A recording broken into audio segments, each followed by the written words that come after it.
radio play for this week is entitled Claws of Steel. It is a dramatization based on a story which will be found in the fascinating pages of next Sunday's issue of the American Weekly, the educational and entertaining magazine distributed with every Hearst Sunday newspaper from coast to coast.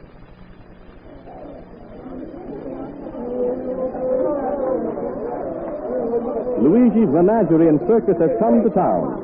Drips and roustabouts labor at hoisting the big top and flying canvas.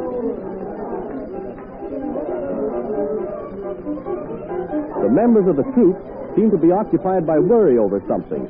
Let's go over to the bear cages where we find the pretty trainer, Maranya, talking to her acrobat sweetheart, Carl. Oh, but what will they do, Carl? Shoot my bears? Not unless they can prove one of them killed that man last night. Now, don't worry, Maranya, my darling. How can I help it? If they shoot my bears, I'm ruined. And Luigi will be too. Your act is the headliner of the outfit. Maranya, are you sure no one else has a key to the cages but you? Positive, Carl. No one can open those doors but me. And that bear, Peter the Great. Oh, you, Francis. You won't admit that you've trained him to roll back the door for himself, eh, Maranya? Your mind is as twisted as your back, Francis. Peter the Great only opens the door after I have unlocked it. That will be of interest to the police, at any rate. Listen to me, Franco. If you hadn't been a trapeze man like myself, if you weren't crippled, I'd knock your ugly head right off your crooked shoulders. I'm stronger than you think. Why don't you try it? Don't pay any attention to him, Carl. He's not worth it. So? One day perhaps you will come to change your mind, Maranya. One day you will find Frankel a good friend to have. Hey, what's going on in here? Haven't we enough trouble around here without calls in the truth? But Luigi, Frankel here was... Still, I don't care to hear about it. Maranya, this is a serious thing. A man being found mauled to death by a bear. And everyone knows there's no bears in town but yours. Yes, I know, Luigi. But I'm sure none of my animals are to blame. I alone have a key to the cages, and I never let them out except for the performance. I do not accuse you, Maranya, but the police are sure to come here and question you. They do not know you like I do. Excuse me, Governor. Could you use an handyman here in your bleeding menagerie? Well, if I'm going to be as able to give a performance after what has happened, yes. Have you ever... Luigi, there comes a stranger who looks like the police. Madonna, it is the great Butillon. Hey, you. Me, Governor? See, you wait around here. I'll talk with you some more. What? Just now I must welcome the great Butillon. Righto, Governor. Come with me, Frankel. Right, Luigi. The police. Oh, Carl, what will they do to me? There, Maranya, don't worry. If your bears didn't kill that man, nothing will happen. Carl, why'd you say if? Look at me. You think I am mixed up in this. I can see it in your eyes. Maranya, I don't know what to think. The man was undeniably mauled to death by a bear. Yours are the only ones in town. And I am sure the bears could not have escaped from the cages, Monsieur Butillon. That, of course, Luigi, remains to be seen. Where's the owner of your bears? Here, monsieur. I am the owner. I wish to examine your animals. Oh, but certainly, monsieur. Now, this big fellow here is called Peter the Great. Come to the door, Peter. Come on, come to the door. There, Peter. There. And now here in this next cage... Oh, wait. This one's paws and snout are smeared with blood. Oh, no. No, it's impossible. It is a plot. I won't believe it. Oh, Luigi, you do not think Peter killed that man. Peter never has harmed anyone. He is so gentle, so mild. Thank you, Luigi. Peter may not have harmed anybody before, Maranya, but you can never tell about bears or any wild animals. They even turn on their trainers sometimes. You keep your mouth shut until you're questioned, Franco. You seem to know something about these animals, Franco. Suppose you tell me what you know. Gladly, monsieur. I know that this bear, Peter the Great, can roll back the door of his cage after it has been unlocked. Is this true, mademoiselle? Yes, monsieur.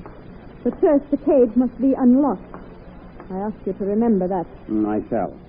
But if you will rope this bear of yours so I can get close enough without being hugged by him, I'll examine him more carefully. Why not, monsieur? He is no killer. I am curious about that dried blood. If it turned out to be human blood, my investigation will be finished. I still say this is a plot. Peter here is a boyard, what you call an aristocrat. He would not hurt a fly. I'll help you fasten the rope around the bars, Maranya. I shall need someone to help me in my examination, Luigi. Will you come into the cage with me? I am sorry, but I must refuse, monsieur. I am no animal man. Nor I. I'm an acrobat. I'll give you a hand, Governor. Oh, very well. Is it safe to enter now, mademoiselle? Yes, monsieur. Peter is tied very tightly. Good. Now remember, with the exception of this man here, who will assist me, I want everyone to remain outside the cage until I have completed my examination. Yes, monsieur.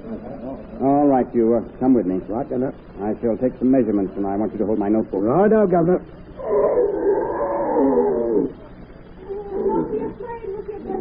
I'm not afraid, but I'm taking no chances. All right, now, take this notebook. Lord blimey, Governor, but he's a big un. You can drop the cockney now, Ashton Wolf. Right you are, Bertillon. They can't hear our voices out there. Thanks. It was a bit of a strain. Tell me quickly, A.W. What have you found out? Well, there's something odd about the relationship of the woman and this crippled Franco. Yes? Just before you came, they were almost at each other's throats. I gathered he was trying to throw suspicion on the girl. Whether it's in the interest of justice or to satisfy a grudge, I can't make out. Are they watching you? Yes. And so is our friend the bear. Look at his tiny twinkling eyes following our every move. Yes, I'll just clip some of this blood-clotted fur. Yeah. Then we can get out of this cage. Mitchell, look, the bear. He's free. Good heavens, so he is. I'll just... Don't shoot. That will only arouse him. Back slowly. The girl will come to our aid when she sees her in danger. I hope she sees our predicament soon enough. Peter, get that. That's Peter. That's all your monster.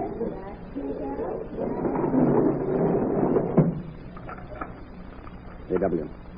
I wonder whether these ropes were loosened purposely to demonstrate Peter's good nature, or whether we were chosen to be his next victims. That's the question. I wouldn't...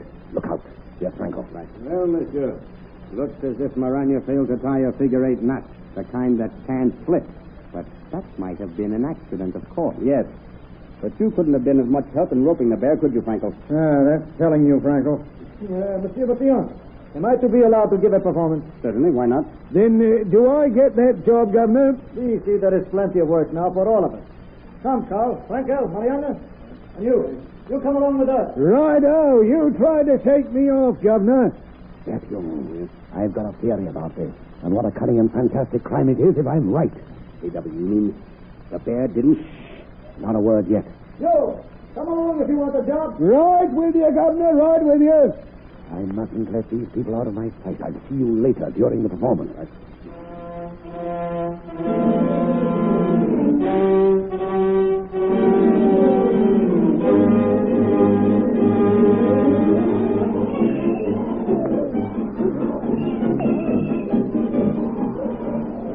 Hello, Governor. Oh, hello. Bit late, ain't you?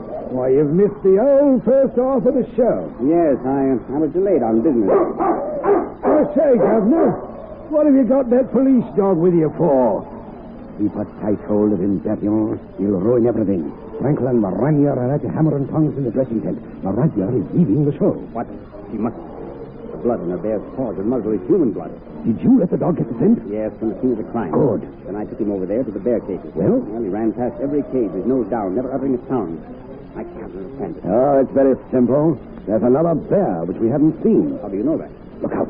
Here comes that Franco. Get that dog away from here. Franco mustn't see us together. I'll meet you back at those wagons. I want a word with that crippled acrobat. All right, A.W. Hello, Mr. Franco. Hello, Limey. Strike me pink. But you and your lady friend was having a sharp go of it when I passed you in the dressing tent. My lady friend? Yes. That's just the trouble. What? She isn't. She's got somebody she meets after the show. I wish I could find out who it is and where they meet. Why? Don't you know? Why, I thought you did, Governor. I can tell you. You can? Yes. I'll give you 5 francs to tell me.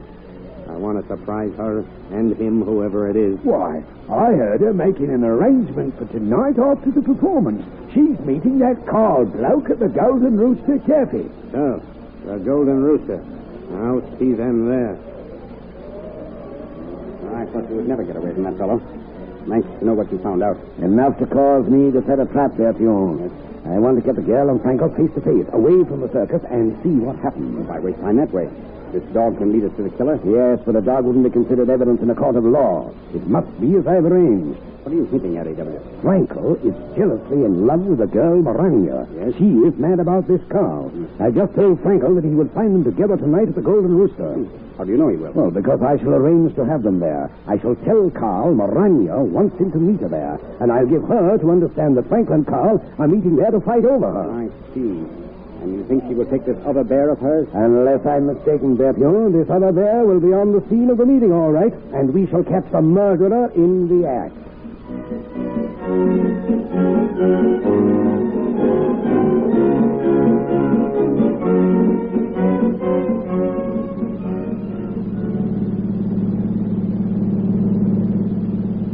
This is just the sort of a spot for a murder, A.W. I've never seen a more gloomy road. Yes, there's the Golden Rooster ahead of us. Stop the car here, Berthiaume. We'll walk the rest of the way. What time you got? 11:25. Good. They'll be arriving at any moment. Keep out of the light from the cafe windows and come along. Quiet now.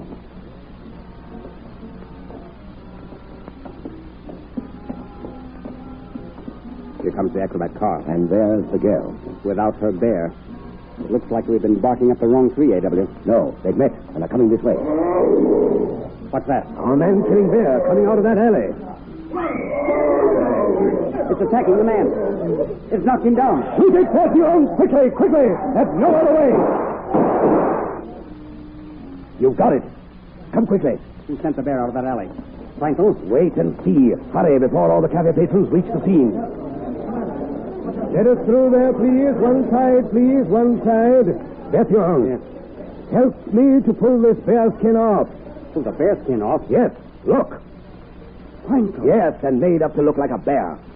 Franco. Oh, you villain. It was you who tried to throw the blame on me. Why? Why did you try to kill me? Because you love each other. Because you, Maranya, despise me who love you so. I tried to throw suspicion on your bear so you'd have to beg me for their life. I knew you had a sweetheart, but I didn't know who it was until today. How did you find out? Miss Limey told me. He said that two of you would be here tonight. I see it all now. A plot to get me here. Oh, He's dead, Berthiaume. Yes. To think he almost succeeded in throwing the blame for the murder on my bear. You're wrong, young lady. Franco made one mistake. They told us your bear didn't kill that man last night. Who are you? No, forgive me. I should have introduced you. This is my friend and colleague, Mr. H. Ashton Wolf. The Cockney. A detective? Yes, and I'm afraid I must plead guilty to a little legalized burglary. I broke into your caravan wagon tonight and removed the jacket you wore this morning. So that's where it went. I thought Franco had taken it. It belonged to him. It did. I knew that as soon as I examined it. How? The shoulder was heavily padded. It told me it had been made for the crippled Franco. And in a secret pocket, I found these. Steel claws. Yes, steel claws. The very ones which killed that man last night. And this duplicate set here fitted into these weighted paws of Frankel's masquerade bear? Were meant to kill Carl tonight. What can I say to express my thanks, monsieur? There is no need. It's all part of the job. But may I suggest there might be something to say to Moranya that she might like to hear. Come along, Berthiaume. We have the final details to take care of. You have just heard a dramatized version of one of the famous H. Ashton Wolf stories. It was taken from the pages of next Sunday's issue of the American Weekly, the magazine distributed with all Hearst Sunday newspapers from coast to coast. This is Wentworth announcing and turning the microphone over to your own announcer.